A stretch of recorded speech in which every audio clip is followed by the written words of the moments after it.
तुम्ही पाहताय आज काय विशेष हे बुलेटिन। आपण कोणत्या महत्त्वाच्या घडामोडी घडणार आहेत हे तर बघणारच आहोत। मात्र त्यापूर्वी अत्यंत मोठी बातमी समोर आलेली आहे। डोंबिवली स्थानकामध्ये लोकलचा डबा रुळावरनं घसरलाय।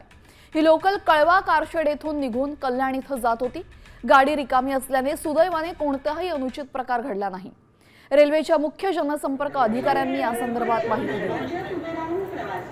डोंबिवलीतली दृश्य आहे। डोंबिवलीमध्ये लोकल रुळावरनं घसरून हा अपघात झालेला आहे। सुदैवाने ही गाडी कळवा कारशेडमधून निघालेली होती। कारशेडमधून निघाल्यामुळे प्रवासी आतमध्ये नव्हते आणि त्यामुळे मोठा अनर्थ टळलेला आहे। मात्र वाहतूक ठप्प झाल्याचे चित्र तुम्हाला बघायला मिळतंय। डोंबिवली लोकल रुळावरनं घसरल्यानंतर काही काळ आपण पाहतोय रेल्वेची वाहतूक मंदावलेली आहे।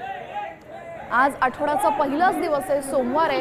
सर्व लोकांना कामावर जायची घाई आहे। सकाळची वेळ आहे आणि त्यामध्ये अशा पद्धतीनं लोकलचा डबा रुळावरनं घसरून अपघात झाला। सुदैवाने यामध्ये कोणीही प्रवासी नव्हते, कारण की कारशेडवरनंही गाडी आलेली होती, कारशेडमधनंही गाडी आलेली होती।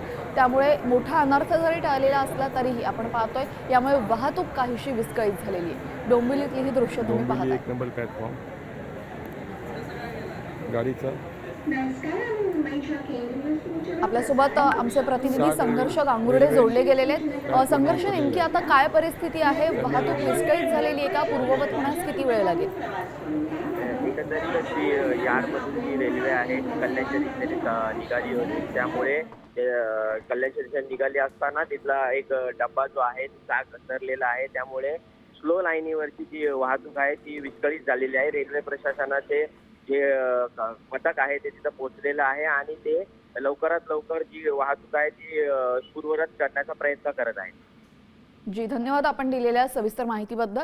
आपण पाहतोय लवकरात लवकर जी विस्कळीत झालेली वाहतूक आहे ती पूर्ववत करण्यासाठी रेल्वे प्रशासनाचे प्रयत्न सुरू आहेत। मात्र अशा पद्धतीनं घटना घडणं हे अत्यंत गंभीर आहे।